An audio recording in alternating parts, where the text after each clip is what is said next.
Hello दोस्तों। तो John Johns finally अपनी जगह पे वापसी आ गए हैं और जहाँ पर वो उनको होना चाहिए था, जहाँ पर वो डिज़र्व करते थे, वो उस जगह के ऊपर वापसी आ गए हैं। आप लोग समझ रहे होंगे कि मैं यूएफसी हैवी वेट चैम्पियनशिप की बात कर रहा हूँ या फिर लाइट हैवी वेट चैम्पियनशिप की बात कर रहा हूँ। वो बात तो मैं कर ही रहा हूँ और साथ साथ मैं number 1 pound for pound fighter ranking की बात कर रहा हूँ। जी हाँ, जॉन जॉन्स दोबारा से नंबर 1 फाइटर बन चुके हैं दुनिया भर के। और जॉन जॉन्स ही वो फाइटर है जो डिज़र्व भी करते हैं number 1 pound for pound fighter बनना। क्यों डिज़र्व करते हैं वो वजूहत मैं अभी आपको बताऊंगा और कुछ ऐसे फैक्ट बताऊंगा मैं जॉन जॉन्स के आपको, जो सुन के आप हैरान हो जाएंगे। और उससे पहले मैं ये कहना चाहूँगा कि यार इस्लाम मखाचेव और अलेक्जेंडर वोल्कानोव्स्की ने जो जंग लड़ी है अभी एक पिछली यूएफसी में, तो मेरे ख्याल से वो तो बेकार गई, क्योंकि उनकी जो फाइट थी वो बेसिकली थे इसलिए कि कौन number 1 pound for pound fighter है। क्योंकि नंबर 1 पे अलेक्जेंडर थे, नंबर 2 पे इस्लाम थे। बहरहाल वो फाइट हुई, बहुत क्लोज फाइट थी। और उसके बाद जैसे ही जॉन जॉन्स वापसी आए और उन्होंने इतनी इंप्रेसिव परफॉर्मेंस दी है हैवी वेट डिवीज़न के अंदर, और उन्होंने सिरिल गेन को पहले राउंड में सबमिट कर दिया। और जाहिर सी बात है कि जो उनकी विनिंग स्ट्रीक थी और अनडिफीटेड वो फाइटर हैं, उस लिहाज से जैसे ही वो हैवी वेट चैम्पियनशिप की बेल्ट जीते हैं और वो डबल चैम्पियन बने।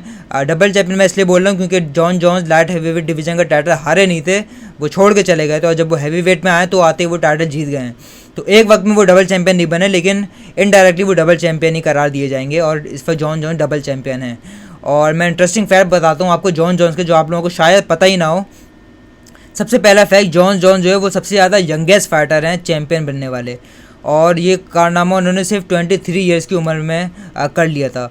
और मैं ये सुन के और पढ़ के बहुत ज़्यादा हैरान हुआ था, क्योंकि जॉन जॉन्स बहुत ज़्यादा टैलेंटेड फाइटर और 23 ईयर्स की एज में इम्पॉसिबल है यार यूएफसी का चैम्पियन बनना। मैंने देखा है 25 और 26 साल के जो यूएफसी फाइटर्स होते हैं बहुत ज़्यादा इमेच्योर होते हैं और ऐसी गलतियां कर रहे होते हैं बड़ी फाइट्स के अंदर, तो इतने वो प्रेशर में आ जाते हैं और अपने गेम प्लान से बिल्कुल हट जाते हैं।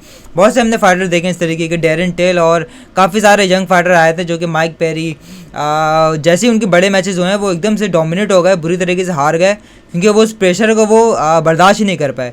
और ये भी मैं ज़्यादा एज बता रहा हूँ 27 28, क्योंकि जो असल फाइटर का जो प्राइम होता है वो होता है 30 के बाद। 29 28 से लेकर 35 तक फाइटर का प्राइम होता है। लेकिन जॉन जो है वो 23 साल की उम्र में चैम्पियन बन गए यूएफसी के। यूएफसी एक ऐसी ऑर्गेनाइजेशन जो कि जहाँ पर सबसे ज़्यादा टैलेंटेड फाइटर आते हैं दुनिया के, वहाँ के वो चैम्पियन बन गए 23 साल की उम्र में। ये बहुत बड़ी बात है।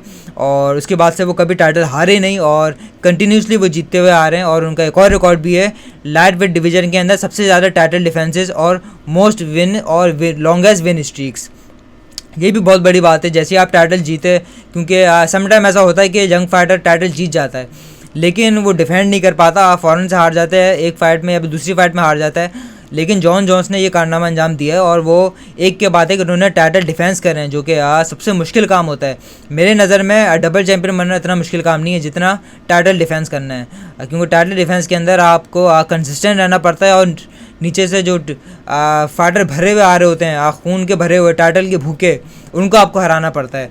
तो ये एक बहुत बड़ी बात है। और एक और फैक्ट जो कि मैंने पढ़ा है जॉन जॉन्स का, खबीब को लोग बोलते हैं कि वो दुनिया का नंबर 1 फाइटर है, मुझे भी बहुत पसंद है, मेरा फेवरेट फाइटर है। लेकिन खबीब की 15 सिर्फ यूएफसी के अंदर जो टोटल फाइट्स हैं वो है 15 फाइट खबीब ने यूएफसी में लड़ी हैं। और जॉन जॉन्स की 15 टाइटल डिफेंसेज हैं यूएफसी के अंदर, फाइट्स नहीं टाइटल डिफेंसेज। टाइटल डिफेंस सबसे मुश्किल फाइट होती है एक फाइटर के लिए। खबीब की मेरे ख्याल से आई थिंक 3 उनके टाइटल डिफेंड हैं, कॉनर मैकग्रेगर और डस्टिन पोरियर, जस्टिन गेजी। और जॉन जॉन्स की 15 टाइटल डिफेंसेज हैं गाइस, ये एक बहुत बड़ी बात है। तो ये बात सुनने के बाद कोई भी ये बात नहीं बोल सकता कि जॉन जॉन्स दुनिया का नंबर 1 फाइटर नहीं है। जॉन जॉन्स ही number 1 pound for pound fighter है और उन्होंने साबित कर दिया कि वो दुनिया के नंबर 1 फाइटर हैं। और मेरे ख्याल से जो उन्होंने फाइट जीती हैवी वेट डिवीज़न के अंदर, अगर वो 2 फाइटर और जीत जाते हैं ना, क्योंकि स्टेपी म्यूचिक को इस वक्त गोट करार दिया जाता है greatest of all time heavy weight division का।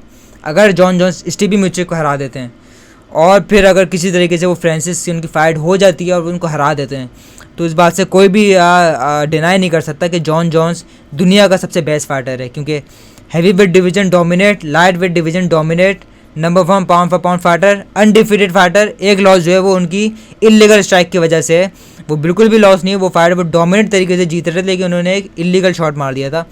अनडिफीटेड फाइटर, सबसे यंगेस्ट फाइटर और डबल चैम्पियन। ये सारे रिकॉर्ड जब आपके पास होंगे तो मेरे ख्याल से कोई भी इस बात से डिनाई नहीं कर सकता कि जॉन जॉन्स दुनिया का बेस्ट फाइटर है। और मेरे ख्याल से अगर ये 2 फाइट है वो जीत जाते हैं जॉन जॉन्स, तो आने वाले 100 ईयर्स के अंदर मुझे कोई नहीं दिख रहा कोई भी दुनिया का फाइटर के जो ये कारनामा अंजाम दे दे और वो ये सारे रिकॉर्ड तोड़ पाए। तो गाइज़ ये एक छोटी सी वीडियो थी, अगर पसंद है तो लाइक करें, शेयर करें और सब्सक्राइब जरूर करें। Thank you so much.